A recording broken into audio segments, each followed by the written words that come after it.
Hello there. I am so excited to have y'all here. I hope you're having a really fantastic week. I am. I am. It has been fantastic. Everybody knows that I fell and busted my capoozle.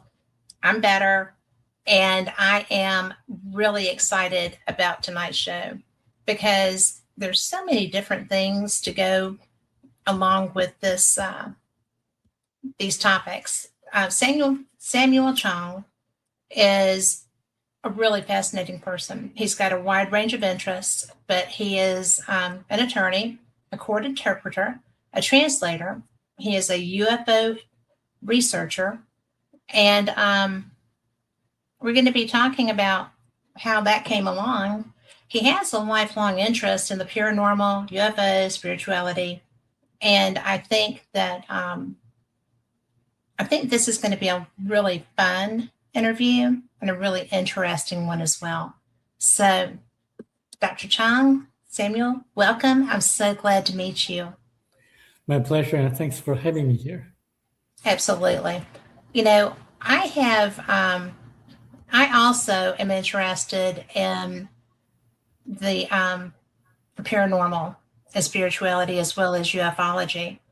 And I started my research as a paranormal investigator with visiting locations that were ostensibly haunted and learning what was there to interact and that type of thing, and how to not interact with something that I didn't really want to be there. So how did you, first of all, did you grow up in China? Yes, I grew up in China. I was born in 1978, and I was fascinated by the ghost stories in China. People say that people in the rural areas of China communicate and see ghosts, and there are some kind of consequences if they get in touch or get involved with the business of ghosts. So I was fascinated by what ghosts are, and also I was interested in learning more about how everything works the way it works. So this is why I was on a journey to find out as much possible about the paranormal and the unknown. So I was fascinated by the topics of ghosts, the paranormal, the Bermuda Triangle, the UFOs, Yes. ETs, ancient civilizations, and so on and so forth. Well, how long have you been lecturing and teaching on these topics? For the last about 8 years or so. How did when you were investigating and learning about ghosts in China, what kind of hauntings are considered, for lack of a better word, normal there? Well, some people can see ghosts. It's their innate ability or gift. They're able to actually communicate and actually to interact with the ghosts in China, but others cannot see them. So a lot of people in China believe that ghosts are not real. They're pseudoscience, or they're just not scientific enough for them to believe in. But there are also other people who believe in ghosts and can actually do a lot of things that amaze people like me. Because I think people need to have an open mind in China. And in the last few decades, the government imposed on the people a belief system in which everything in the past, when people talk about ghosts, the superstition. So that's gradually changing as more and more people began to speak openly about what they can see and interact with. Is there, because with China's government and their background is one of the most beautiful ancient cultures that there are, but there is a strictness, is there not, in the Yes. belief in following what the government says you must believe? Yes. But fortunately enough, a lot of people don't believe in the government anymore. They know that the government media just promote the propaganda, and they don't read the news anymore. They just believe in the social media and also stories told by their friends and family members. and I think it's applying to more and more countries in the world. Is it safe to do that? It is safe to be in China because there are surveillance cameras everywhere on the streets. There are no thieves in China anymore because they know they're going to be caught, and it's quite safe if you can get there as long as you don't speak against the government. Well, that's one of the things that I was curious about because it's such a it's so strict. Like, don't go against the government. Is there basing on things that I've read in other communist countries and cultures and things of that nature, are they open to religion, period? In China, no, they're not open to religion at all. They just took all the Bibles out of shelves. So in the last few years, people cannot buy the Bibles anymore online. It used to. They were able to buy the Bibles online from some of the online stores, but not in the last few years. So what about Buddhism? Buddhism, the government has been cracking down on Buddhism as well because there's a lot of corruption in Buddhism. One of the most famous monks in China was kind of persecuted by the government because he was allegedly very corrupted, sleeping with a lot of women and getting a lot of money from the people who kind of donated to the temples. So it's really, really interesting time that the government is doing a lot of things to really discourage people to believe in anything religious. Wow. It's tough wherever you go sometimes, isn't it? Right. But as we can see, there are a lot of things that the religious organizations did in China that are not really trying to motivate people to be spiritual. There are a lot of corruptions in the religious organizations like Buddhism and Taoism in China. Everything becomes distorted once it goes into China. So it's a different story. Okay. Well, I've never been there, and I love learning about different cultures. So I have friends from China who live here now. I live in a city that has a strong research medical community. So it's there's a lot of people that come here for that. We're very multicultural. And hello, Lori. We are very fortunate because we do get to interact, but I love to travel. And so far, I've been to Scotland and to Belize as far as out of the country and, the Bahamas. So going east, I think would be, well, west for me, but I think it would be so neat. And I love when I get to talk to people from different cultures like you. So, but when you brought up ghosts and, interaction with ghosts, I was like, oh, that's very non-China. I mean, it just seems like that would be such a bad thing for them. But when you do go travel, I would strongly encourage you to visit Japan and China and also Vietnam and compare the three countries. What about Bangkok? Thailand is a very nice country too. It's a very Buddhist country. People are very polite and nice. There are a lot of very interesting and delicious tropical fruits like mangosteen, and you can try out. My sister loves Thailand, so she's done many Buddhist retreats there. So yeah. A cool place. Lovely country. How did you move into the realm of ufology? As I was very curious about ghosts, reincarnation, near-death experiences, and also the Bermuda Triangle, the pyramid, I was thinking, like, people on Earth cannot really get to the bottom of everything. What about the ETs, extraterrestrials? If they can come and visit us, they must have advanced technology and knowledge. We can just learn from them. They can explain to us how everything works, what happened to the Bermuda Triangle or the Great Pyramid of Egypt. We can just get a shortcut and to really advance more progressively, technologically, and also spiritually. So that's my innate motivation of getting information from ET contactees. So I was searching for a lot of books written by ET contactees. And then that's when I found out that there's one book that can answer everything. That's the Thiaoouba Prophecy book that I'm going to be talking about. Yes. Well, how did you find that? Well, as I was searching for books written by ET contactees, I was browsing on Amazon, searching books ET contactees, and then they had the search like recommendation of the book, but at that time it was titled "Abduction to the Ninth Planet."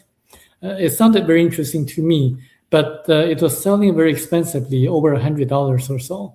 So I checked the book out from a local library through their Always a good interlibrary thing. loan service. Yes, and I borrowed the book and then I read it, and I couldn't put the book down because it's so interesting and so intriguing and so fascinating. What was, first of all, I understand how you wound up with it, right? But what was the part that first just reeled you right in and you knew this was what was going to be the right way for you? Well, as I was reading the book really, to me, was a science fiction because everything it talks about is just so far out. Talking about the history of mankind, starting from 1.35 million years ago on Earth, and we all came from different planets. That sounded to me like a science fiction. And then Yes. after reading the book until the chapter on who was Christ, it talks about that there is a tomb of Jesus in Shingo Village, Japan, that people can still visit and check out. So I did my research. I searched online immediately and found out that yes, there's a tomb of Jesus in Japan, in Shingo Village, Japan. And the description of that tomb matches the description of the book, Thiaoouba Prophecy. That really shocked me because some people know that Jesus went to India, but not many people know that there's a tomb of Jesus in Japan. And I had never heard that either before that. right. And the author wrote a book back in 1978 after he encountered the ETs. And he published the book in 1993 in Australia, years before internet went to Australia. And he never traveled to Japan. So that's the turning point, making me believe that everything written in the book has to be checked out. Well, I can see that. You know, when you come across something that seems impossible, then it's time to give it a look. I'm with you on that. Yes. And then that's when I started to check out everything, every detail written in the book, and everything can be verified. For example, when the author, actually, let me tell the story about the book. The book details that the author's experience, personal experience of being taken by the ETs to their planet for 9 days before coming back. And he was told about many things about the history of mankind, about the real dangers on Earth. Number one being money. Number two, politicians. Number three, journalists and drugs. Number four, religions. And he actually revisits the stories of the ancient history of mankind on Earth. A lot of the stories were actually recorded and documented by the Bible, by the ancient scriptures. And he actually detailed a lot of his experiences. And I checked out some of the details. For example, when he entered into the spacecraft of the ETs, they disinfected him using yellow light and blue light. It turns out that blue light has antibacterial effect based on a paper published by Harvard Medical School years after the book Thiaoouba Prophecy was published. So a lot of details that can be verified. Yes. And, you know, there's so much in ancient learnings like this that blow people's mind. And we have a history of being a little different ourselves in this period. And I think everyone knows someone who is an herbalist, who is into, well, even yoga and meditation are healing things that you don't need modern medicine for. It's, I mean, it's true. It's true. And the book talks about that. It talks about that everything is about vibrations. You can use a vibrational frequency to neutralize gravity so that everything will become weightless, without weight. This is how they built the Great Pyramid of Egypt. And this is how they were able to actually build the statues on Easter Island. Everything is about vibrational frequencies. And if you think about herbal medicines, each medicinal herb has its own unique vibrational frequency. If you boil the herbs into water, in boiling water, it actually passes this vibrational frequency onto the water, onto the liquid or tea. So the water, the tea becomes like the carrier of the vibrational frequencies of the herbs. So when you drink the tea, the liquid, you're actually drinking the vibrational frequencies of the herbal medicines. And this is how herbal medicines work, actually. Well, I know that, I do know that herbal teas work. And I know that with not necessarily, I haven't necessarily had healing from ingesting, but I have had healing from applying. And I believe in poultices. They work. And I do know also that psychologically, certain teas are very good for different things that are going on with you. They're also very good for healing congestion and flu, helping the symptoms of that anyway. People don't really understand that so much in my culture, in our culture, because we just don't open our minds to that very often. It's getting better. People are starting to understand that you don't necessarily need to be eating a pill or, doing serious medicine to have good effects. Exactly, because the healing process and why healing works is actually pretty advanced knowledge. Because according to the book Thiaoouba Prophecy, it talks how your mindset affects the auras. Yes. Yeah, the mindset actually affects the chakras, and the chakras affect the auras, and the auras affect your physical body. And the healers can actually interact with your auras or chakras by giving you the right energy so that you can heal yourself, heal your energy fields so that they can heal your physical body. So it's a different process from the conventional drugs, Western medicine. The Western medicine only kind of remedies the symptoms, but not the root causes. Mm-hmm. Yes, I had a pretty bad accident at one point, and my husband and he plays poker, so we go to Las Vegas, and so we drive down to different places to go visit, and we had driven to Sedona, and we were only going to be there for one night, and he was like, "Why don't you see if you can get your chakras aligned?" I was like, "Well, kind of short notice."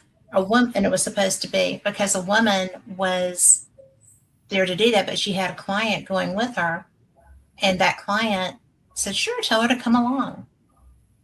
And I was like, "That's kind of personal. Are you sure?" And it was so astounding because I got to go on a tour of Sedona with my husband. We just we did our own tour. We went to the different places, and then went to visit the different, I cannot remember what they're called. They're like portals, but that's not what they call them. Portal. And so Yes, vortexes. So when we did the chakra alignment in the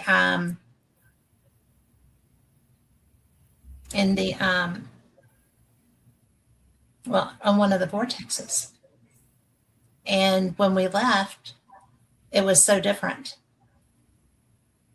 It was very, very different. My emotional side was so much better. My physical side started to improve. And if I hadn't been a believer prior to that, I would have been when I left. And it was just really something that is ancient. I mean, it's how we're supposed to take care of ourselves. Yes. And we get told all the time that we're not enough. We can't do that. And yet we can. Right, we can do help. that. Yeah. With help. We have to understand what the help is. So. And actually, the book Thiaoouba Prophecy gives a solution, gives a direction, where everyone can help him or herself by meditation, by meditating, by praying, or just by looking inside for answers. And you can actually activate your immune system just by meditation. I was in India about 2 years ago. I was telling them about the effects of auras and also why the Ganges River has the water from Ganges River has healing effects. And then one person came up to me. He said, Samuel, I was diagnosed of terminal illness, terminal cancer. And the doctor said that I have only about 6 months to live. What I did was I meditated every morning for 2 hours under sunshine in a shade. And then 6 months after, I went to re-examine myself, and then the tumors disappeared, and the doctors were shocked. So this is what he told me. Actually, meditation is a very, very useful and effective tool for self-healing. And as I'm sure he was doing in his case, directed meditation is amazing. I mean, as in his case, back before my dad used to be an administrator of a comprehensive cancer center. He was very involved with the American Cancer Society and all the research therein. And one of his best friends developed leukemia, and it was not going well.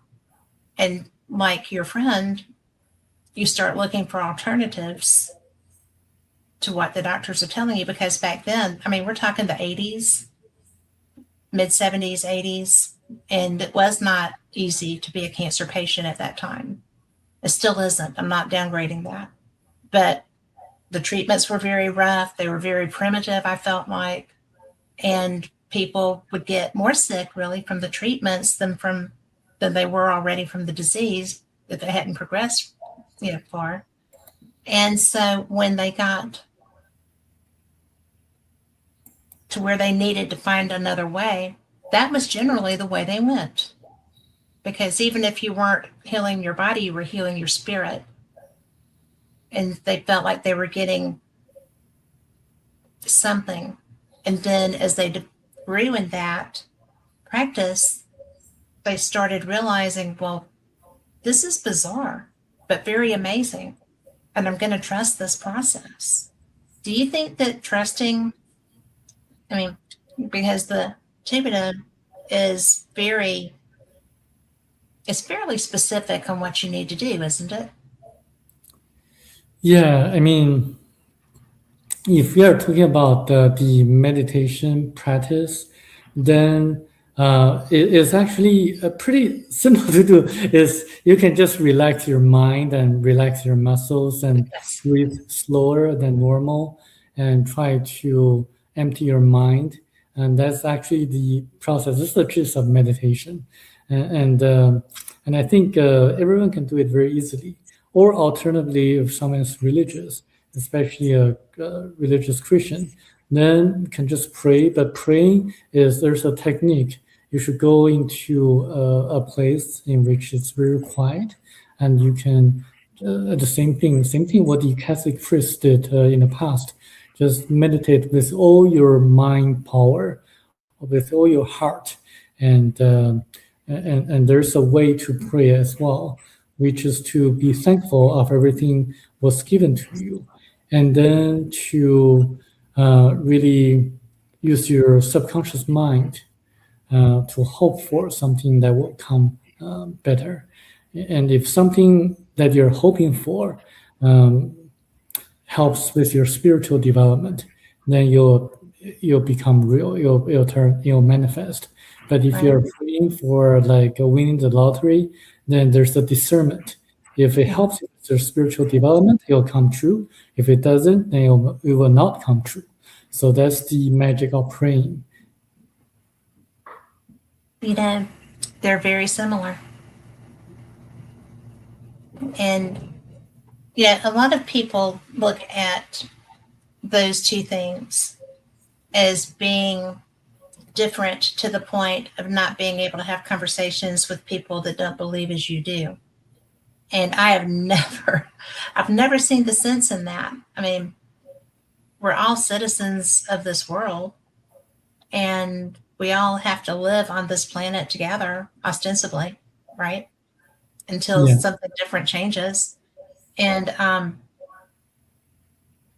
we have to be able to have discourse and to understand that, like this, that's so similar. It doesn't rule, you're not ruling anything out because they are such similar practices. It's a beautiful thing, I think. Yes. And knowledge is power. Once people have the knowledge, they can really act on their own and take the initiative. A lot of people have been actually waiting for the government or for the media or for the authoritative figures to do certain things. They need to realize that they have the power, the people have the power, and the government serves the purpose, the wishes of the people. Then if we make the initiative, if we act, then we are going to change everything. We should not wait for others to make the lead. Yeah. I just think that I don't know. I just think everybody should, and I'm not a Pollyanna. I'm really not a Pollyanna. Maybe. But I think that sometimes you see such growth and moving toward that, toward being like unified in some practices. And then other times it's like, nobody's getting along anymore. What is wrong with our energy here?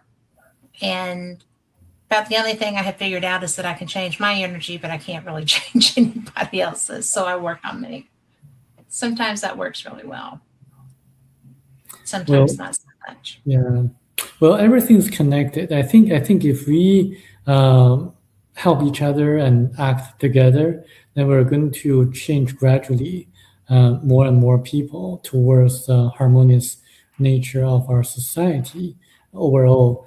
And the issues with conflicts here and also in the world are a little bit more complicated than most people think. And it goes back to the four real dangers on earth. Number one is money. If you look at the wars in the world, everything revolves around money. The military industrial complex, the military defense contractors, they need to have wars in order to have more money for their shareholders. So this is why a lot of the wars are actually created. So I think if you look at history, you're going to see that the people don't really want wars at all. It's the small group of people who want to profit from the wars created the conflicts in the world. Either it's religious conflicts or otherwise. Yeah. Well, And actually, the book is the solution. What we yes, need it to do in is. order to make it more peaceful. Well, it really is. And yeah, I think I told you that I don't even remember how long ago it was that I had a guest on who was also very interested and lived by this book. And I was like, really? And that wasn't even what the show was about. I mean, you know. So he's like, "You've got to read this." And I was like, "Well, okay. Got to's always get my attention, you know." But then I'm sorry, but when I saw you and your bio for the conference, I was like, because I've seen you on interviews before, but I had not really had a chance to get involved with this because still raising children, still doing, you know, things. And I just never got all the way through it. And so, but it is life changing. Just the bit that I did get through was just so neat. And I'm interested in your lecture because I think that there's going to be some people that are changed during that lecture. And I'm interested because there's a lot more to you also, but you bring this outlook to that. And that's an interesting concept for me too. Yes, the book actually changed my life for the better. Give me the knowledge to make the right choices in my life. And actually, Warren Buffett says that the best investment is to invest in yourself. And this That's book, reading this book has been my best investment. And because it really gives the knowledge to really act in a certain way to help not only myself, but also my family members, my friends, my associates, my colleagues, and everyone else is amazing book. what is one of the favorite ways? What's one of the favorite ways that you have seen it affect your ability to help, like maybe somebody that's not such a close contact, but that you interact with daily? To help people like Do you, that. do you lead by example with the things that you have learned? Do you share your philosophies with them, or do you just live your walk? I try to share my knowledge and my philosophies to as many people as possible. And nowadays, people live in different communities or different groups. It's just like we are separated more and more by technology, and we don't watch the same media anymore. So what I do is that I try to insinuate the messages into different groups of people, so that people from different perspectives can accept certain messages that tailor to their concepts or perspectives. So I do live my life as example to try to bring the messages out to as many people as possible. I think that's just beautiful. I mean, because that's what we're supposed to do. We're supposed to live our beliefs, and that way people, you know, and if somebody's interested, if somebody sees what you're living, they tend to go, "Oh, well, I need to know more about that." And then you have an opportunity to explain to them why you're different. I think that's cool. Yeah, especially I was an immigrant. I came here at the age of 15. I went to high school, went to UC Berkeley, and I studied in London and Madrid. I speak Spanish and also translated the book from German to English. And I became a lawyer just 2 years ago. So I keep learning and keep absorbing knowledge, the knowledge that can help more and more people. So this is how I live my life, by like educating myself, by absorbing as much knowledge as possible and investing in myself, and then by helping others. See, that's beautiful because you're helping you to help others. That's cool. Yes. Well, Thank you.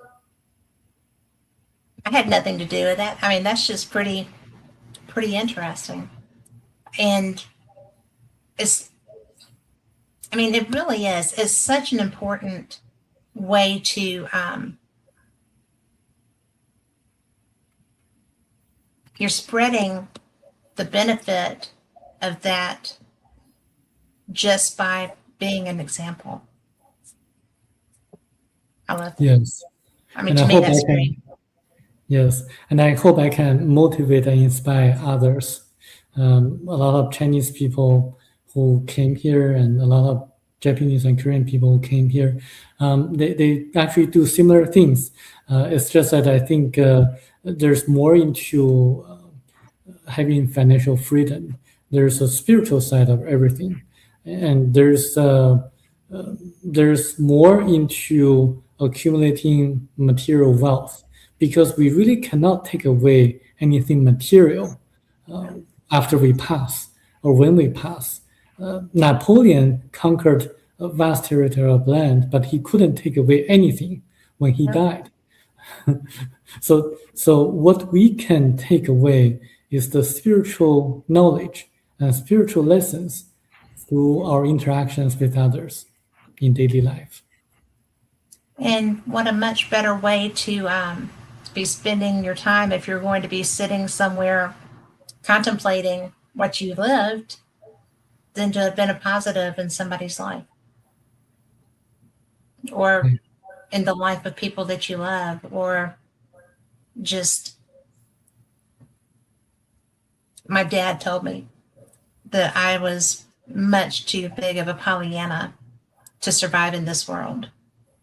Do you know what that means? It's No. too much, way too, it's basically naive and expecting everything to go well just because, that's how you're living, and to expect people to be like me and to try to, I trusted too much. I expected too much. I believed in people without cause. That was his take on that. And I was like, well, I have found that people will live up to what you expect of them in large part. And they will reflect back to you what you're putting out in large part. There's always an exception, always an exception. But it's really important, I think, to do that. And that was before I had heard about the book. So I started out that way and got in trouble with my dad. So there's that. It was funny. But, a lot of the stuff, out of curiosity, and because y'all would have moved in the same circles to a degree, did you know Eric von Däniken? Yes, I know his Did work. you have the opportunity to have conversations with him? No, I did not have the opportunity, unfortunately. He he probably wishes he had been able to do that, trust me. But, I think that because a lot of what is in the book, he saw, he saw before people were traveling really comfortably traveling, but he saw, he was in the base of the Great Pyramid, there, in the Queen's chamber that was still sealed. They found a way to see inside of it without doing damage or anything. But, there, he was in Teotihuacan before people were there. He lived to be able to go and learn these things, not unlike you, to see and learn and to share things like that.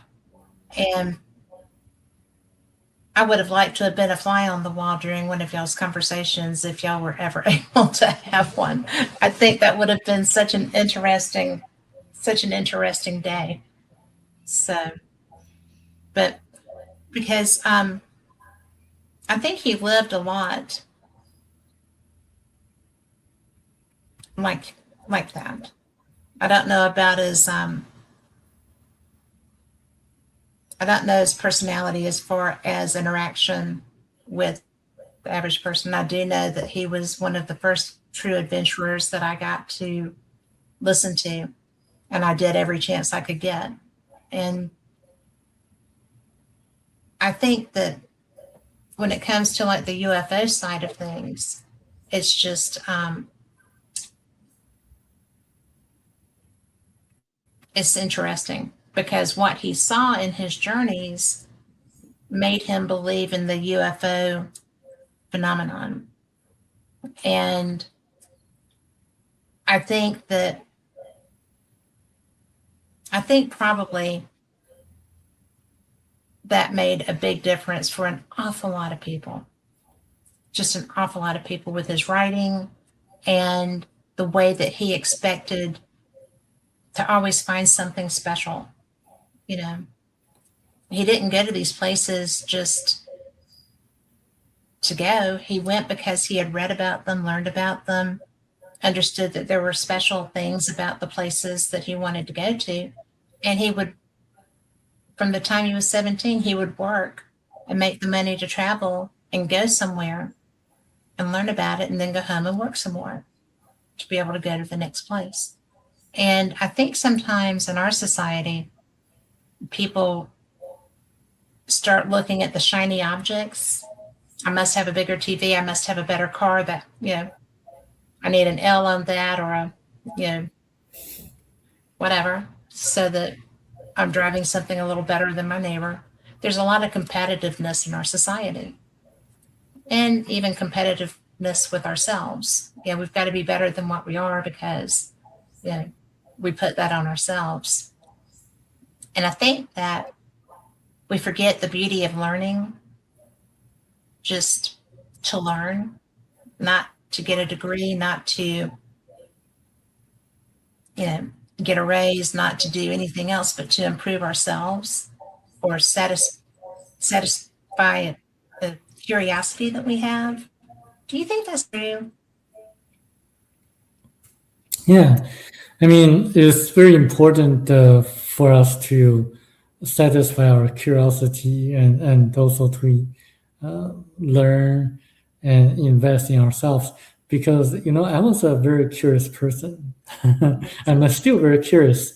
You are still very curious. You're still learning. I'm still learning. I want to know everything possible.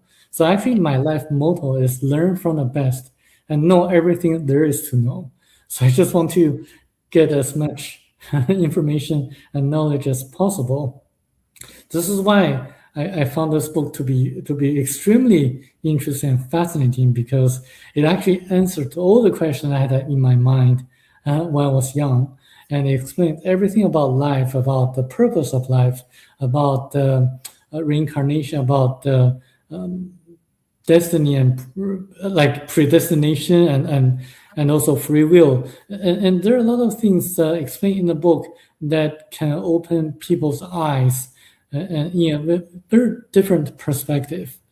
So I just cannot put more encouragement into my mind into reading this book because it's, even though it only has about 170 pages or so, it's a very thick book, meaning that it's very dense. It's very dense in the sense that it has a lot of information about our ancient past, about how we can elevate ourselves, how we can have financial freedom, how we can improve our health, how we can improve our relationship with our family members, with our loved ones. So it has all the solutions that one can think of or one needs. So this is a very unique book. Well, it's it definitely covers all the bases, doesn't it? Yeah. I'm sorry, go ahead. About ancient civilizations, ancient aliens, about different religions, the Old Testament and the New Testament, about where we all came from, where the Hebrews came from originally, why Jewish people are different, so it's so unique, why certain things happen. And there are a lot of specific information that people can verify. So it's very interesting. Well, like the tomb of Jesus. Yes. I mean, I find that fascinating because nobody, I've never heard of anybody else talk about that. And I find that sad, really. It should be there. Yeah. But what, I wanted to ask you something else, if that's okay.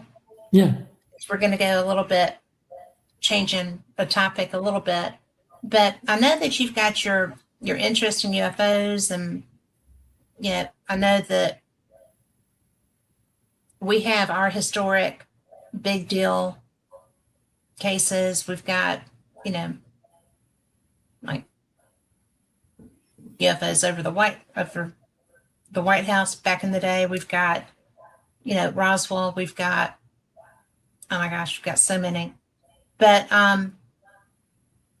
what are some of the cases that caught your eye, like cases in China, and what's the Chinese culture relevant to those? Is there censorship? Are they something that it's safe to talk about? What did you have a UFO experience that drew you into this when you lived in China? Or because it doesn't seem like that would be something that would be a good topic of conversation just in general grocery store chit chat. Well, the Chinese government was fairly open to this topic in the 1980s, 1990s, and early 2000s. Back then, when I was an elementary school student in the 1980s, there was a very, very popular magazine called the UFO Explorer, the UFO magazine. So a lot of like a young boy like myself was drawn into such topics. And we, along with my classmates, always talked about such and such, the ETs, UFO, the Bermuda Triangle. And if you remember, during the 1990s or 1980s, people were talking about the end of the world being 1999, in July 1999. That didn't happen. But at that time, I was a little bit scared about the end of the world. So I was thinking I would go to the Bermuda Triangle, and then I would disappear and go into a tunnel or something like that. And then when everyone else dies, I can come back. So that's my kind of logic. Or well, it was a plan. That's the plan. And it was a plan. Yes. It was better than my plan, which was write it out, But go to the beach and wait and see what happens. Right. So we were talking about how to save ourselves during the end of the world. And so we were kind of discussing whether the ETs and UFOs could save us at the end. So at that time, people were really open in talking about such topics. So that's where my interest came from. But then in the 2000s, there was the kind of a religious movement called the Falun Gong that the government was very scared of. So that's why they cracked down on all religious organizations and issues related to the paranormal, because the Falun Gong was talking about using the inner energy to heal yourself. And they had a specific form of practice that can really make someone to accumulate more energy. And it's actually been quite effective for a lot of people. But the government was cracking down on them because they had a mass protest in front of Tiananmen Square. And so that's when everything stopped. And the media stopped talking about that. But before that happened, in the 1990s, there were several UFO cases that were reported by the official media of China, the government media. One of the most well-known was the Phoenix Mountain incident that occurred in the late 1990s. A farmer in the northeastern part of China had an encounter with an ET, and they had several conversations, and the ETs one of the ETs impregnated, actually took his sperm and then got pregnant. And then he was told that a baby was going to be born on their planet, which is a satellite of Jupiter. And they showed him a holographic image of Earth, telling him that if we don't pay attention to the environment, we're going to destroy ourselves. They showed him where the natural resources were located in the holographic like presentation, like where the coals were and where the natural gas were, and things like that. So that's one of the interesting phenomena reported by the official media of China. Really? Yeah. Okay. That's cool.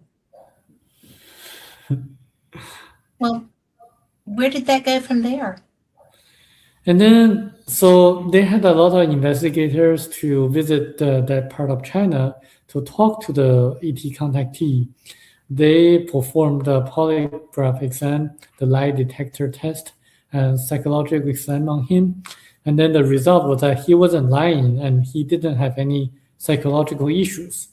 And they did a lot of other tests on him.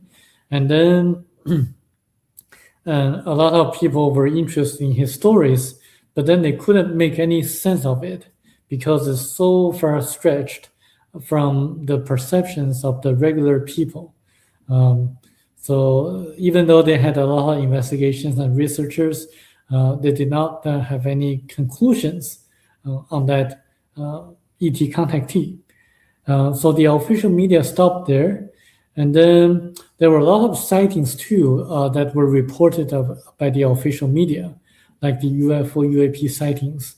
And there were no explanations given by the government because they couldn't explain anything like that. So that's the sightings or stories reported by the official media of China. What about the unofficial channels? There were a lot of private investigations going on at that time, and there are also a lot of private investigations going on nowadays. They were just under the radar of the Chinese government. For example, there's a private researcher, Mr. Chong, who investigated the Roswell of China, in which a UFO crashed in a city that's about 4 hours away from Beijing, the capital of China. And then the Chinese military retrieved the crashed vehicle, as well as a corpse of an ET, as well as a ET who didn't die. But according to the researcher, the private researcher, the military took the crashed vehicle and the ETs, and then there was nothing heard from them anymore. So just like ours. Yeah, just like ours, yes. You know, is there a big? I know the government's different, and I know that the government is stricter or more strict. Is there conversation about that still today?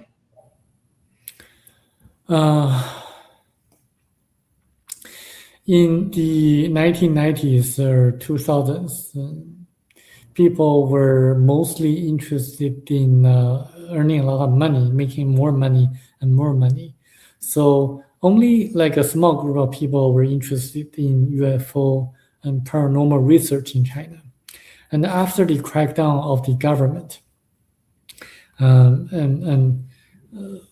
fewer and fewer people were involved in the research and investigations. Nowadays, the government discourages people in going into this field. So not a lot of people tend to want to talk about this because for the fear of the government and also for like more important things such as making a living or something like that. Being able to make a living would be good too, right? Yeah. But when you had mentioned Tiananmen, and to me that's such a huge thing because that is my era of watching that happen. It looks a lot like some of the 1960s issues that we had here. Yeah. And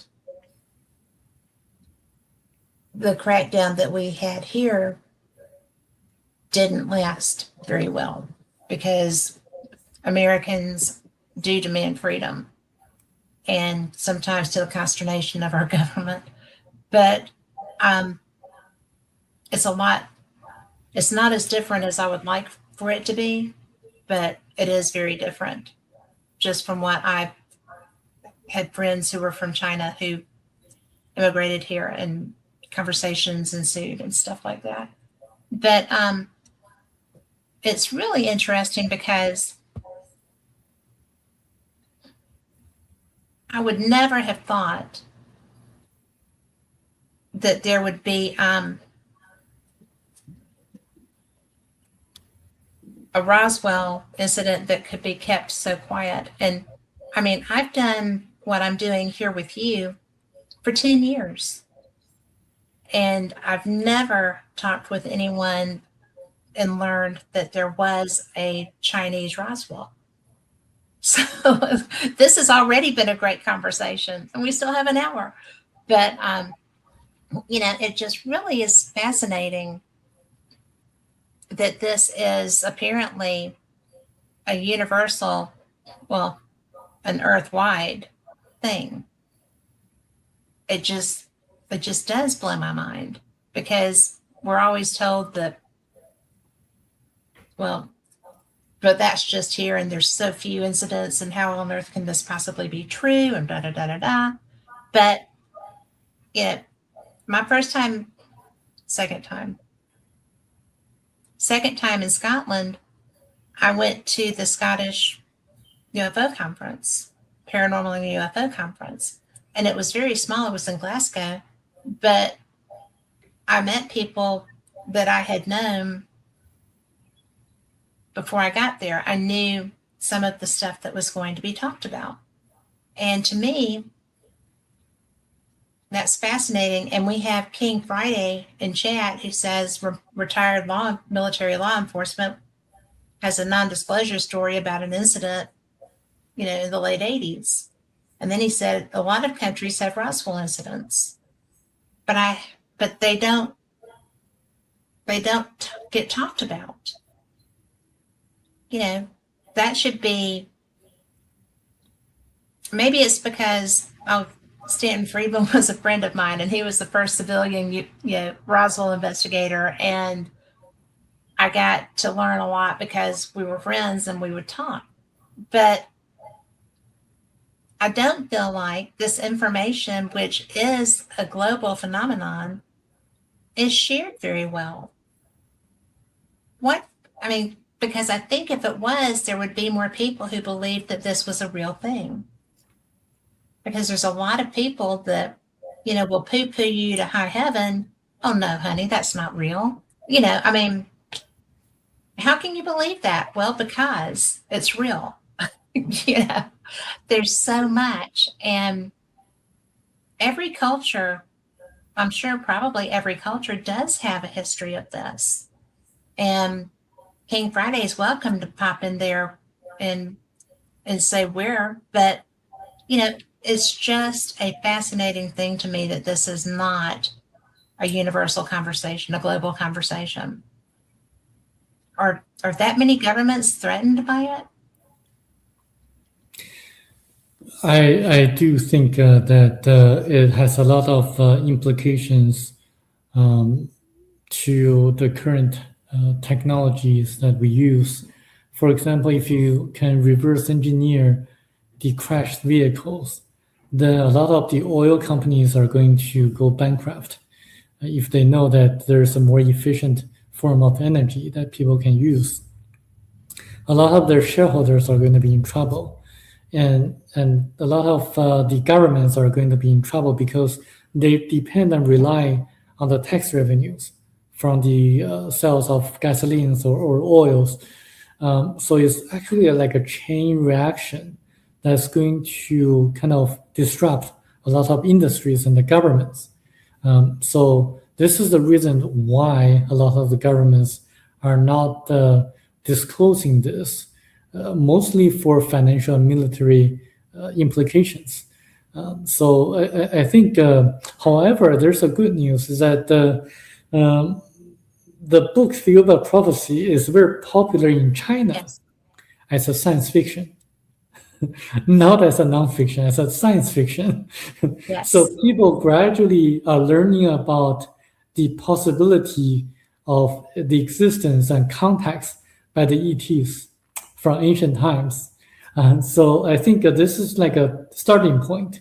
People read it as a science fiction, and then some of them realize that, oh, wait a second, every detail in the book can be checked out, can be verified. This must be something real. So they are gradually waking up.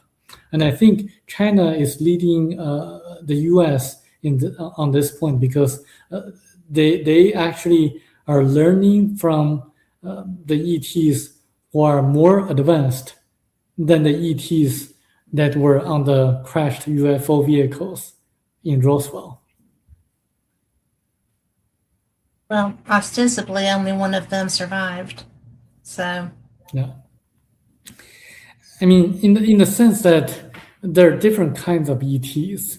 The ETs whose vehicles crashed are not that advanced because their spacecraft crashed. right. But the Chinese people are learning from the ETs whose spacecraft never crashed and will never crash. So they're learning actually more from the more advanced ETs, the ETs mentioned in the book Thiaoouba Prophecy.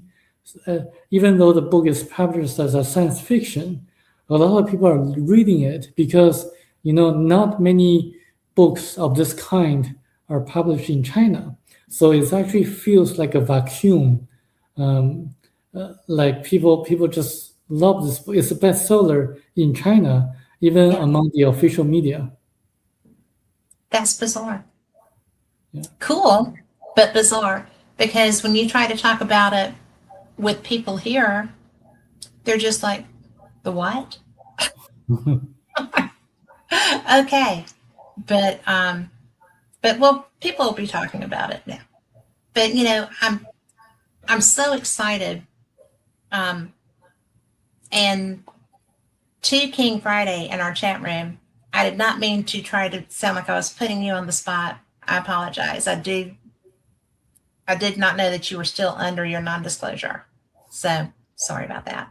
But he says that our jump in technology alone in a short time is a telltale sign, and that has been true since we started actually taking off, I think. And it's really interesting to me because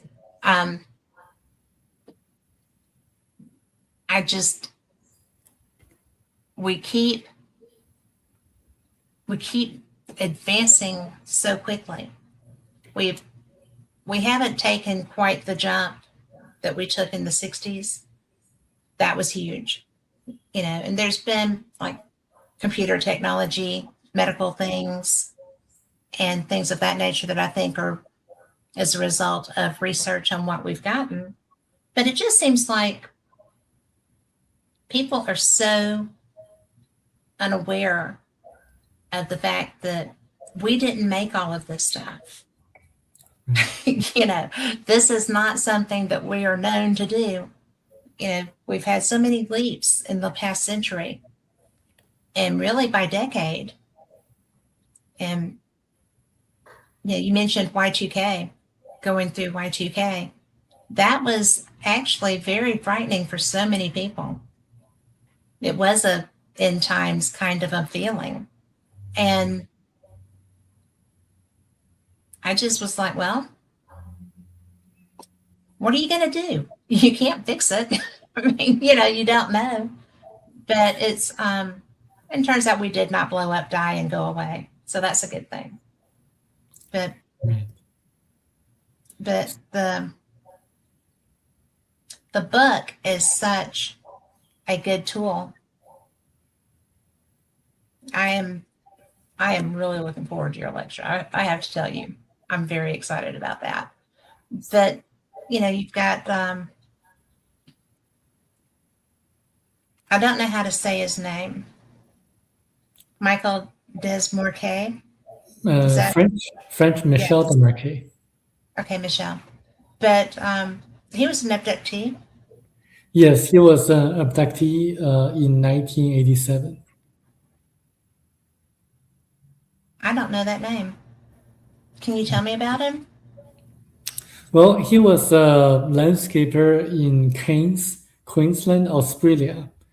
So one day he woke up suddenly in the middle of the night, and he walked outside of his house, and he was lifted up to the middle of the air, where he saw a beautiful, gigantic ET being, 10 foot tall, telling him that they were going to have a journey together to their planet for 9 days.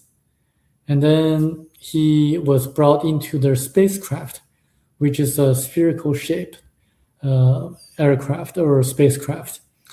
They began their journey. They stopped at the planet and saw a nuclear holocaust, aftermath of nuclear holocaust.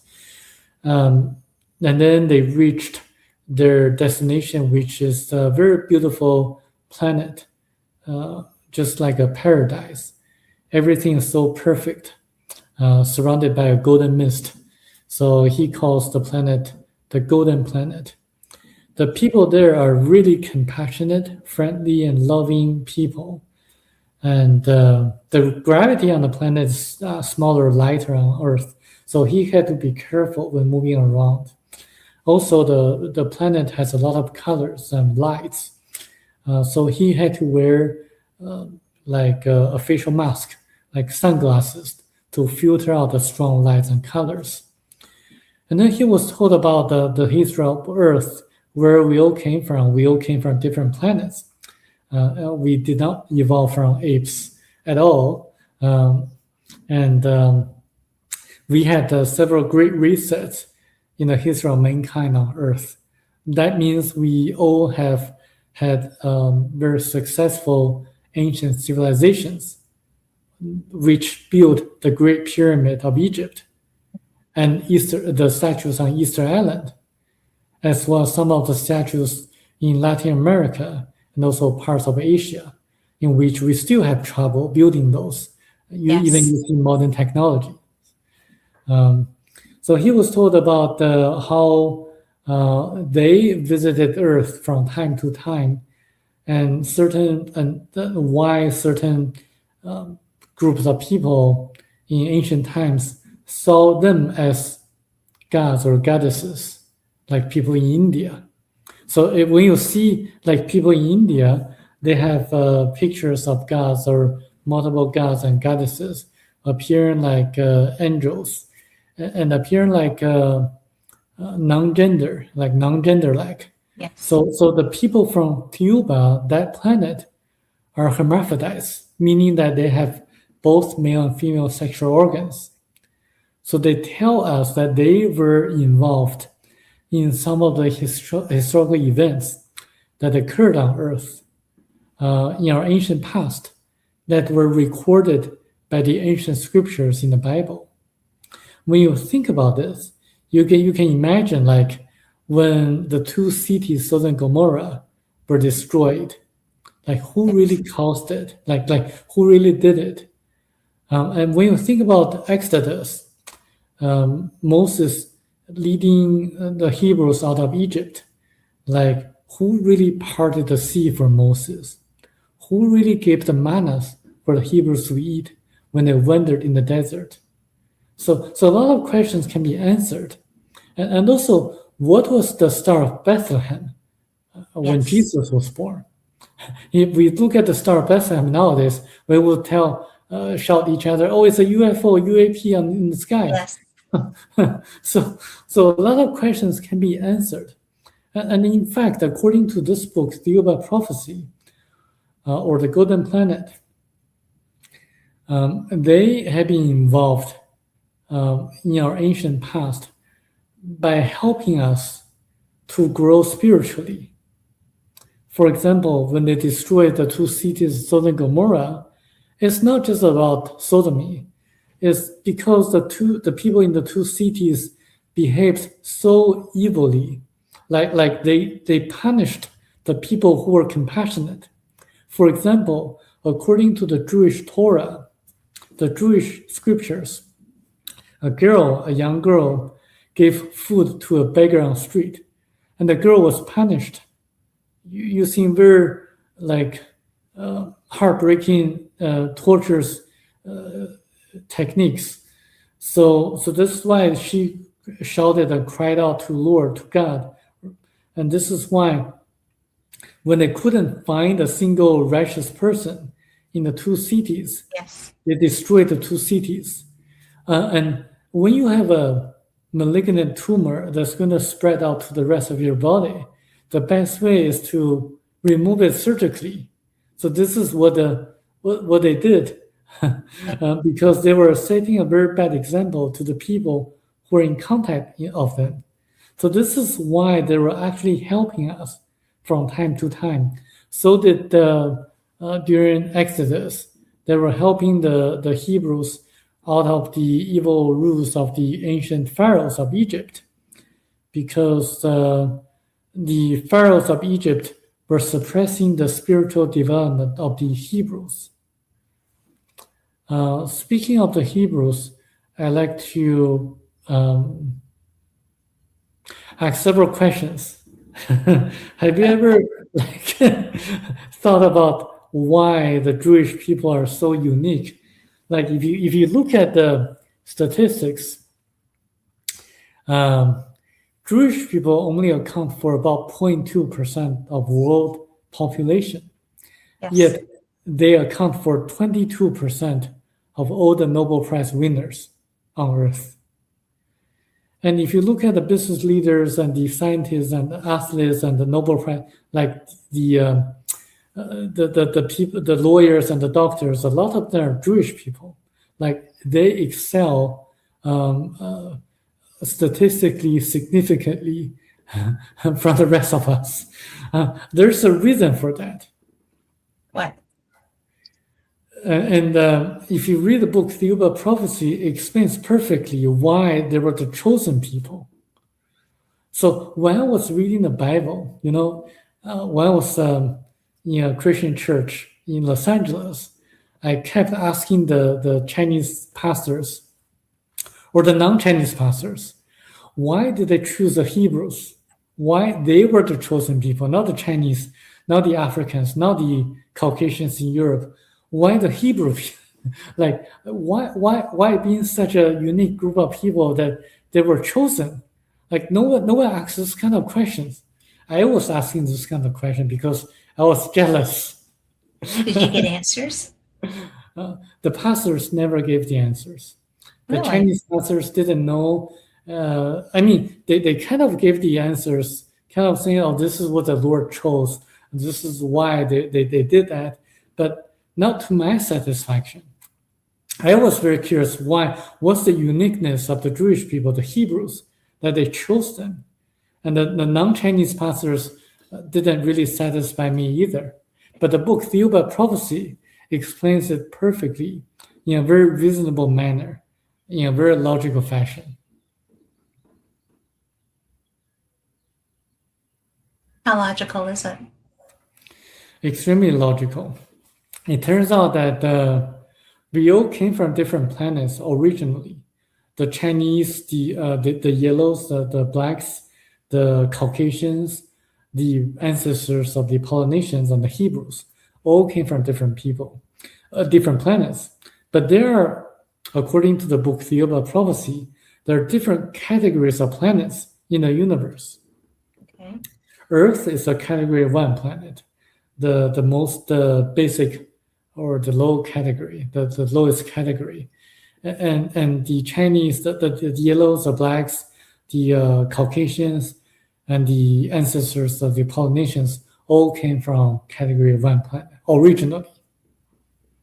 But the Hebrews did not. They came here from a Category 3 planet by accident. So they were having a lot of issues with the people, the nomads in the Middle East. So they crashed in a place in southern Russia. And some Hebrews survived, and they migrated to the south, to where the Middle East is. And because of the weather, they crashed in the wintertime, and it's very cold. I would have migrated too. Yes, so they moved south. So they survived by eating honey and the local food, but they had a lot of difficult time with the local people, the nomads, the people who envied about the Jewish women, the Hebrew women. So they wanted, the locals in the Middle East wanted to rape the Jewish, the Hebrew women. So this is why they had to defend themselves. Having their high technology, they had a weapon just like a laser. So they killed the people who were trying to rape their women. So they had conflicts with the locals from the very beginning. So they had a very unique culture and language, and they did not mix with the locals and the rest of the people on Earth. So this is why, if you look at the Orthodox Jews, they still are a very pure race. They did not intermarry with others. So the book explains like from the very beginning, like what really happened and why the Jewish people were kind of persecuted by throughout history, because they were actually kind of came here by accident. You would think that would have settled down somewhat after all this time, that there would have been some assimilation between the cultures. Well, not really. It's an ongoing, I mean, this has been so many generations thing. So it makes as much sense as anything else I've heard for why there is that animosity. I've never understood that myself. You know, Michel Desmarquet, the author, asked the Thiaoubans, if the Thiaoubans are so technologically and spiritually evolved and advanced, why didn't they just take the Hebrews back to their original planet, where they came from? And the answer he was given was that they thought that the Hebrews were going to intermarry with other groups of people, so that they would become more and more like the rest of us. But they kind of didn't expect that the Jewish people kept their race pure. So they really didn't intermarry with the rest of the people on Earth. So this is why there's having so much animosity against Jewish people. Well, I'm not sure what I think about that. I'm going to have to ponder that. Okay. But, it really is, and it is traditional hatred. I mean, it's like so deep that it's just not even negotiable. Yeah. And we saw that when all those young people and other innocents were taken on October 7th.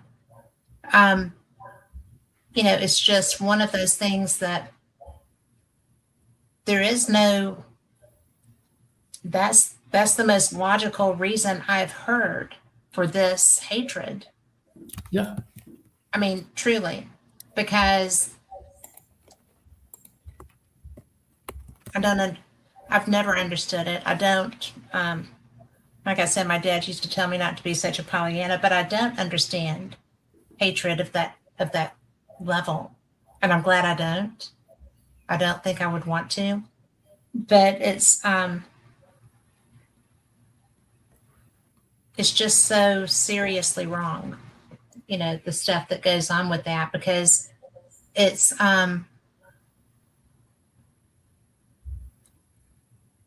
it never stops. Yeah, one thing I like to bring up is that we, the people here on Earth, as well as people on different planets, the ETs, including the Hebrews, who are still living on their planet Hebra, and including the Jewish people here on Earth nowadays, are all created by the same Creator. Yes. So we are all connected to the same Creator through our higher selves. Yes. So this is why we should really love one another, just follow the teachings of Christ, Yes. because we all came from the same Spirit, the same Creator, the same God. And I actually wrote an article about the uniqueness of Jewish people that I sent you on private chat. And I just want to bring everyone together, not just the Jewish people in the world, but also the Chinese, the Blacks in Africa, and the Caucasians in Africa, and everyone else in Russia, in Japan, in India, in Japan, in Australia, in Latin America. Like all people in the world should come together as one Yes. human being to work towards our goal, which is to elevate our spirituality. And I think through that, we can create a very good future. I share that opinion. And, there's that Pollyanna in me again, but I really do share that because hatred is taught, just like kindness is taught. And there's it's so important just I really believe in do no harm and do good wherever you can. And that makes a balance, and I really kind of am a Pollyanna, I guess, but it's just the better way to be. It really is. And you cannot advance when you have hatred in your heart. That's right. Because the behaviors associated with that hatred bring you back. They don't allow the advancement. Even if you kill, it's like with the Nazis, you kill people if they did their best to eradicate an entire race of people. And it didn't work. Right. Because there was protection there. It should have worked. I mean, they were adamant and they did a really good job trying, but it didn't work because there are protections in place. I feel like because there are protections in place. So it's one of those things that,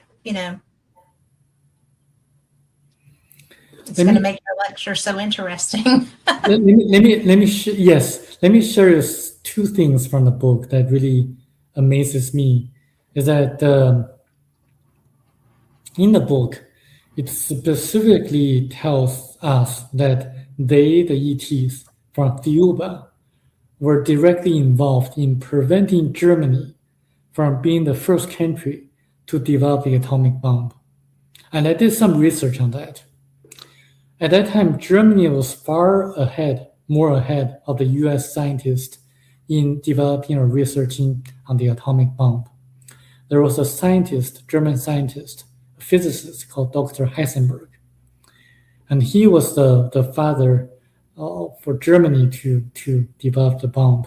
But for some strange reason, he made a stupid mistake, and his report was read by Hitler. That made Hitler believe that Germany did not have enough resources, plutonium, to make the bomb. That's why Hitler gave out the plan. So this specific detail tells us that there was a kind of intervention from the ETs helping the Jewish people, preventing Germany from deploying or developing the bomb. And also they actually were indirectly helping the American scientists in developing the bomb and also in deploying the bomb in Japan, ending the war much earlier than it would have been otherwise, saving millions of lives. So they actually sided with the American government at that time because they believed that the Americans were more sincere in believing individual liberty and at that time. So this is something that I think everyone should take note, that the ETs intervene from time to time. But at the same time, the book also tells us that they never serve the meal on a plate, meaning that they inform us, they tell us that we should not expect them to intervene all the time. God helps those who help themselves.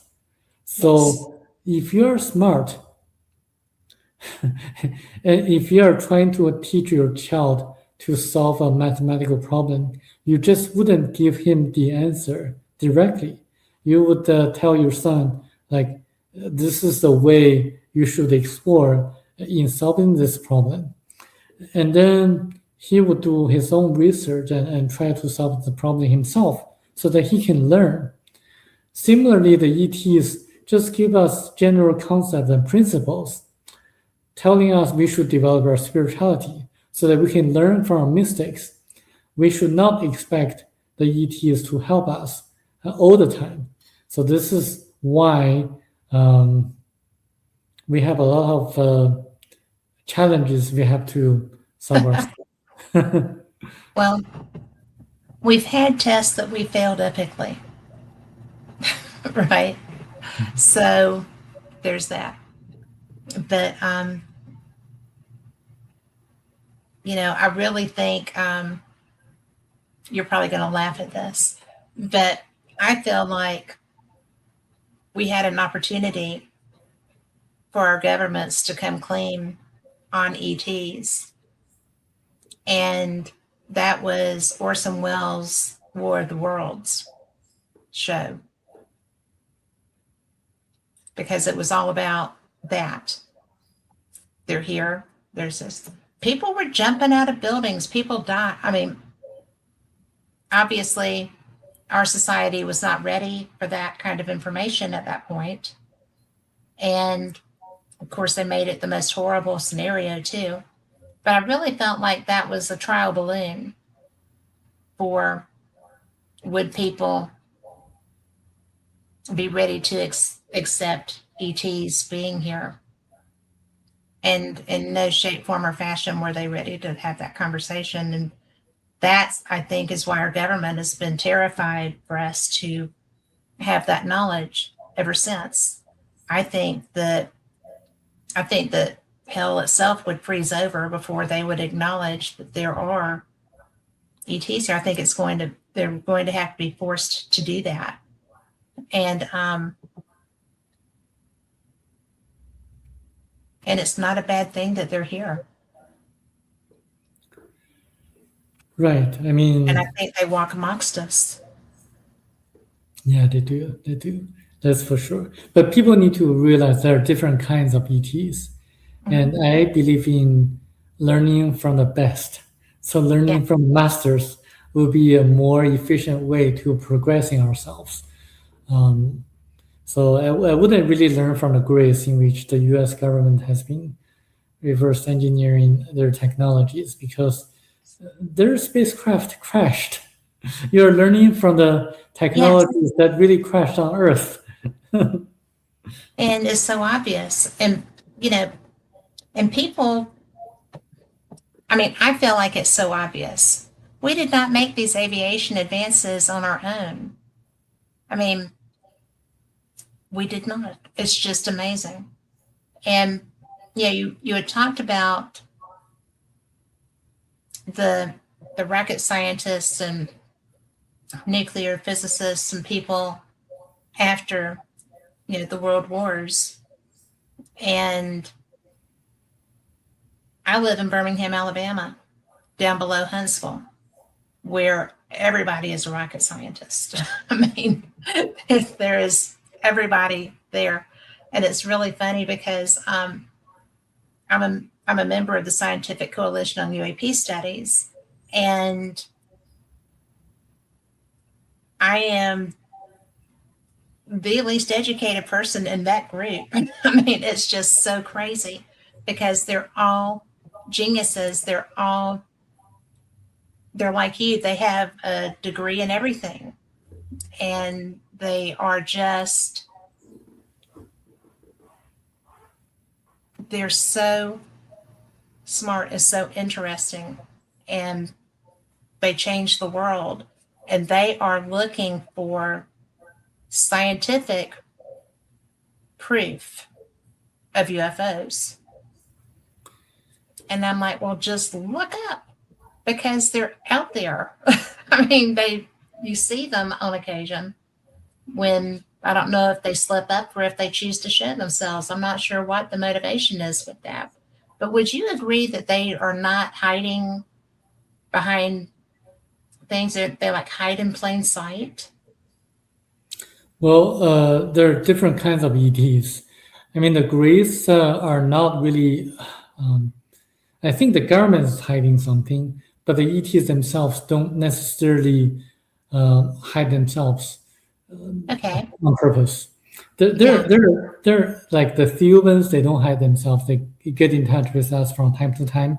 If you read the Book of Enoch, you're going to see that they actually took Enoch away, the Book of Enoch, and I think people who still don't believe in the UFOs or UAPs, they should, especially in Alabama, they should search Tim Taylor. I don't know if you know him, but he's a great guy, and Yeah. he knows a lot. Yeah. So, will you say his name again? Tim Taylor. Oh, yes. Yes. I tell you, Travis Taylor. Travis Taylor is another person. I mean, Travis Taylor is but Tim Taylor is another kind of NASA person, NASA scientist who was documented in the book American Cosmic, and that book actually reveals a lot of the incidents in which will enlighten a lot of people, non-believers. Well, I will have to get you to give me the information on that so that I can read it and become more educated on that. And my lighting changed. Yes, I'm okay. Nothing exploded. But I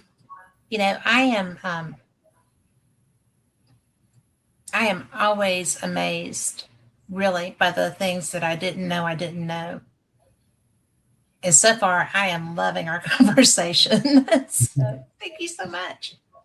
But I know that you're going to be talking about, oops, wrong button. I know that you're going to be talking about a lot of different things when you're at the Ozark Mountain UFO conference. And I'm just so excited that I'm going to get to meet you and get to hear your lecture. But, we've actually covered a good many of your topics, but I wanted to hear more, if that's okay. But I wanted to hear more about your pyramid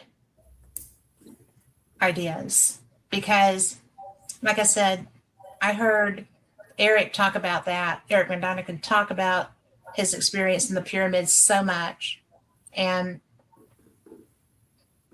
what are some of the topics relevant to the pyramids that you're going to be covering in your discussion? According to the ETs, the pyramid is actually an energy center that captures cosmic and terrestrial energies, so that the ancient pharaohs actually used the pyramid to communicate with people on different planets, and also to make rain, because it actually can project energy from the top of the pyramid into space. And it was actually built by a very wise person called Thoth in 17,000 years ago. And he was actually from Atlantis. And he had the knowledge to use anti-gravitational technologies and ultrasonic wave resistance, so that he was able to cut the huge stones in a very precise manner. And that's actually the same technology that they used to build the statues on Easter Island. So that was the knowledge that was lost after the disappearance of Atlantis, and also after the sunken of the continent of Lemuria about 14,500 years ago. So we had very flourishing, technologically advanced ancient civilizations on Lemuria, which was in the Pacific Ocean, and also Atlantis in the Atlantic Ocean. And that's where pyramid came from, actually how it was built. Okay. Well, what do you think about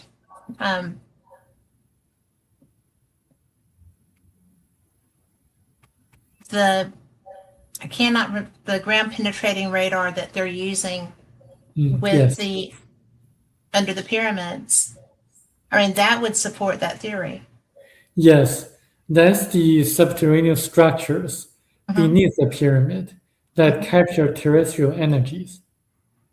So the book is very, very interesting because, Thiaoouba Prophecy intentionally kind of mentioned about terrestrial energies, not just the cosmic energies, but also terrestrial energies. So that's the uniqueness about the book. You have to read it in detail several times in order to catch everything. Yeah. Well, I just think that's so cool, because when you were describing that, and I'm sitting there thinking, I probably got this glazed look on my face for a minute, because I'm thinking about the imaging that I'm seeing from this radar, right? The LiDAR. And I'm like, that's exactly what those are. They're catchment for energy. And that matches. So, well, do you think that at some point we will be able to find, well, like the Library of Alexandria, all these things that are supposed to be somewhere here? Yes. That would be a way to help us understand more our history, our not just culturally history, but the spiritual teachings, the information to help us understand the ancient civilizations and how these type of things would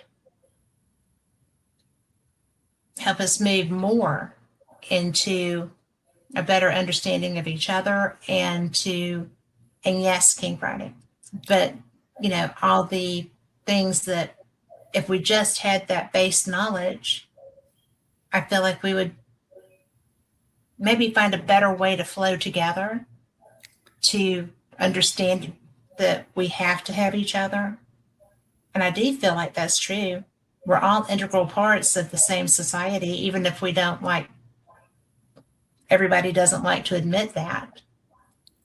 So it would be so much easier if we just had a better understanding of each other. Yeah. I think this book is very unique, that it gives people hope and motivation to follow the footsteps of Gandhi in India and Dr. Martin Luther King in organizing themselves or ourselves, motivating ourselves through nonviolent resistance, empowering ourselves with the right knowledge to make such decisions. And you mentioned about knowledge from ancient civilizations. Yes, that's going to be beneath the Sphinx, because there are 3 chambers, according to the author, Michel Desmarquet. there are 3 chambers beneath the Sphinx. And when we're ready spiritually, they can be opened. Once they're opened, everything will be known because it contains ancient knowledge and technologies and civilizations and knowledge about ancient civilization and history of the such ancient civilizations that are going to enlighten us for a better future. However, if we are not ready, they will not be opened because it contains technologies that are going to destroy ourselves, just like fire. It can be used beneficially for good, but can also hurt us or damage us. So this is why only when we are spiritually ready can they be opened. That's going to be a while. Well, I hope it's going to happen in the next few years or a few decades. I hope it would be really nice if we all got our acts together and came together as a society. You would think that being Earthlings would be unifying as opposed to, you start with home and then you move to out and out and out, and then you get to that and you're all one. But do you feel like, just a personal opinion, do you feel like it would take something like, even if it were a false flag, a planetary invasion, to make us unify as a culture? Or do you think that that would make the crazies crazier? I mean, how do you get to that? I think if there were going to be a false flag operation pretending that there's going to be an alien invasion, I think it's going to get crazier and crazier because as that group who started this false flag operation is going to benefit to exert more control on the people. And people should realize that they have the power and the free will to make great changes, and that the ETs are not going to invade us, because if they really want to, they would have done that long time ago. They wouldn't wait to now. And I think if you really look at the landing on the moon, a lot of people wonder why we have not been back to the moon, even though in the last 50 years or so, the technology is more advanced and the cost is lower. But why we haven't been to the moon? There's always this talk getting more funding from the government, but when we have a certain date set, it's going to be postponed. It's going to be delayed into a date in the future. Kept delaying. There's a reason for that, because we've been warned off from the moon. We are not ready to really explore the solar system to land on a different planet, because the ETs believe that we're going to contaminate the planet that we're going to land on. So the ETs told the astronauts, don't come again. So this is why we have not been back to the moon in the last 50 years or so. And we are not going to, despite what we have rovers on Mars. We're sending them to, where is it, Venus that we're sending them to? I mean, we're actually looking at other planets. We haven't even been to the back of the moon. I mean, the people. Because, and I'm sorry, I have a lot of friends that do all these ancient alien things, and they're like, well, there's structures on the back of the moon, and there's this and there's that, and and then you talk to the people that think that the moon is hollow and that it rang like a bell when they drop something. I mean, there's stuff everywhere. But I agree. And we've got a comment that said, I think we do go to the moon. It's not public information. But I agree. We were probably told adamantly, no, or we would be there. I mean, they were talking about building housing and all these other things that they were going to have people off planet and stuff. And that has not been that long ago. So I think it was definitely turned into a no-go location. There are ET bases on the far side of the moon, that's for sure, because it's talked in the book Thiaoouba Prophecy, confirming that there are artificial structures on the far side, on the back side of the moon, and it actually explains why they built them and when they built them and for what purposes is all in the book. And I was trying to allude that if they prevent us from going to the moon because we are not ready, then by the same token, they're going to prevent other ETs who are not ready to come to Earth to be in contact with us. So they're not going to have the ETs who want to invade us to be in contact with us. So there's not going to be any invasions from the ETs or alien invasions in the future. Yeah. It's just so exasperating to feel like we're on the cusp of this knowledge. And yet it's so far away.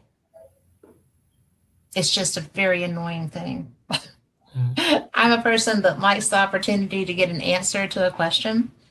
And so I just keep trying to educate myself as I go. I'm 64. I still have time to learn things. My husband's like, that's new. And I'm like, well, heck yeah, it's new. I don't know everything yet. Working on it. So you don't look like 64. Oh, well, thank you. But really, and this is a bad day. This is, a hustle and bustle to get to the computer day. But I know that you had some thoughts on reincarnation too, and we've got a little bit more time, but can you tell me about that? I mean, I know I'm going to hear your lecture soon, but other people may not be able to get there, so. Right. I mean, in the lecture, I can elaborate a little bit more than what I say here, because there are a lot of details that I can present. So what happens is that we have our physical body, and we also have our astral body. When we pass, we give up our physical body. Our astral body will leave our physical body. And then during this time, there's going to be a life review process. Everything that happened from the moment we were born to the moment that we die is going to be shown to us like a holographic film, like a movie. The difference is that not only we are able to see everything happened, we're also able to feel and experience and to feel the pains of the people we caused harm to, and also the appreciation and happiness when we did something good to others.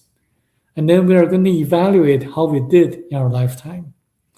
It's like an omnipotent feeling and experience. So this is why some people say there's going to be like a judgment day. Yes, there's going to be a judgment day. It's going to be yourself evaluating yourself.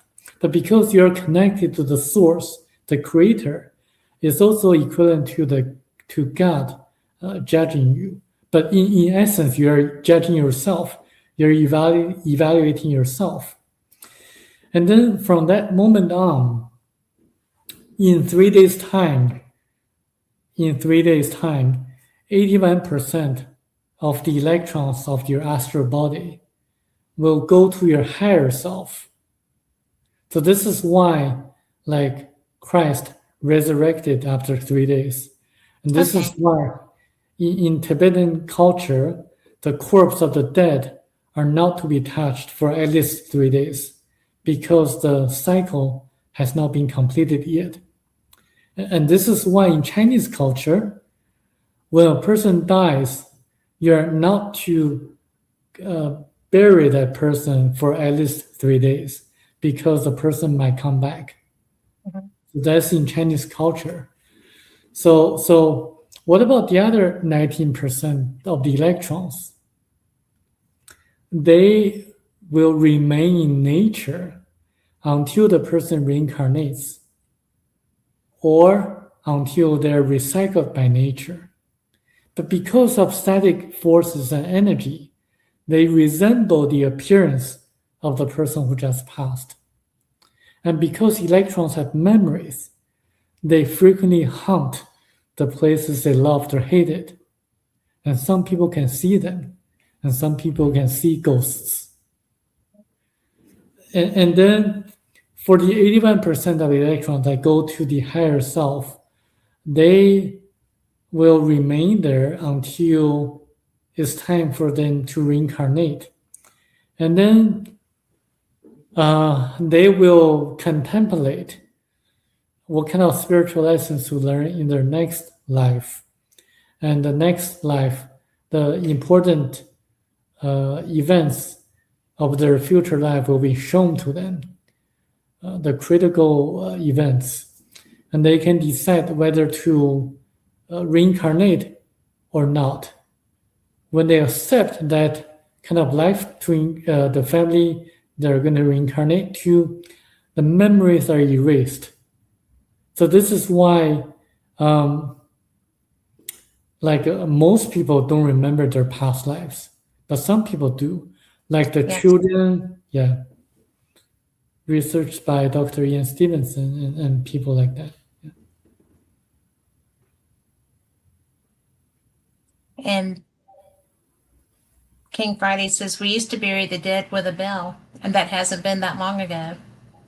That there would be a bell with a string tied to it, so that if somebody came back, they could let someone know to get me out of here, right? Mm-hmm. So, and that has not been that long ago. So that's interesting that he put that in there, because I was thinking similar. But it's really interesting, because the concept of coming back it seems to be primarily universal. I mean, there are a few outliers and stuff that, well, you're just done. See ya. We got somebody coming in behind you. But, it's just kind of we don't just stop. I don't feel like we just stop either. So I think it's going to be exciting. I do hope that we get some of our knowledge back. I do not want to start over and make the same mistakes I have made this time around. So that would be good. Good to have that. Yeah. But I also, because, in Buddhism, you take those lessons with you, and you do work to improve on where you left off. Yeah. And, and additionally, I'd like to add one point, is that we go through different reincarnations. Mm-hmm. And according to the ETs, different reincarnations are just like different positions on a wheel. What goes up has to come down. So we have to experience everything. Every role, like we have to experience being the wealthiest person in the world. We have to experience being a beggar on a street. We have to experience being a king or a queen of a country. We have to experience being like a goldsmith somewhere, or someone who was the... Yeah, we have to experience everything. If you read a lot of research on reincarnation, and especially the book Thiaoouba Prophecy, you're going to see that we only use our physical body as a tool to improve our spirituality. The sculpture that we use the tool to make is just like our spirit. And the tools that we use to make a sculpture are just like our physical body. So we only use it to elevate our spiritual development. As we should. Yeah. So, we should be doing that while we're here too. And sometimes we forget that. I mean, it's kind of what our job is. I think, hey, Tom McNicholas. We have Tom McNicholas in the chat room, and he agrees with you totally, by the way. But I am just enjoying you so much. So thank you. And I'm going to give people your website so that they can get in touch with you. But it is https://. But it's chinasong.org. And you can go and you can just hit another backslash on that website, and you can go to the Thiaoouba. Yeah. Okay. There's an easier way to do that. Just go to thiaoubaprophecy.com, and it'll direct you to that website you just mentioned. Yes. Yeah. I just put the new domain name, so that's fine. I'm just getting tongue-tied trying to read that. That's so funny. But usually I'm much better at that.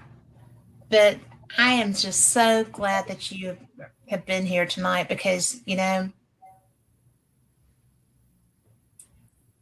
I have been fascinated by having a chance to discuss the book because that is something, like I said, it's been years since I spoke with anybody that would talk about this book. And so when I saw the information on you for the conference, I'm like, oh, that would be a really good conversation. So, and even though I had a glitch, I appreciate so much you being here because it's mattered. This has been a great conversation for me. And I know our listeners have heard it and enjoyed it. And we will be in rebroadcast all over the place, YouTube's, and it'll be on Spotify in an audio version. And I just thank you. And conference dates, that would be, I just happen to have them right here because I fly April 8th. The conference is from the 9th through 9th through the 12th. And this conference is the Ozark Mountain UFO Conference, which is in Eureka Springs, Arkansas. And I have loved every time I've gotten to go. It's interesting. It's fun. You'll have great speakers like Dr. Samuel here, and who is a recent member of the bar, hence the Esquire there with his name. So if you can get there, this is the most personal, the most up close, most fun conference that I get to go to. And I was at the very first Alien Con. That was fun. I've been to some since, Contact in the Desert, UFO Congress. I mean, there's all kinds of conferences out there. They're all special and they're all great. And everyone brings something new. But this is a very special, up close and personal opportunity to meet some of the people that you have seen in this field, that you have learned from, read their books, maybe seen on TV, and including you, Samuel. Thank you. Thank you. So everyone, have a great week. I will see you Wednesday night for yes. I was like, wait, I'm traveling, but I'm not. I'll see you Wednesday night for Paranormal Experience with Kat Hobson. That'll be fun. And I will see you, if you get a chance, in Eureka Springs, Arkansas. So come on down and be blessed. Thank you again. And have a great week, everybody.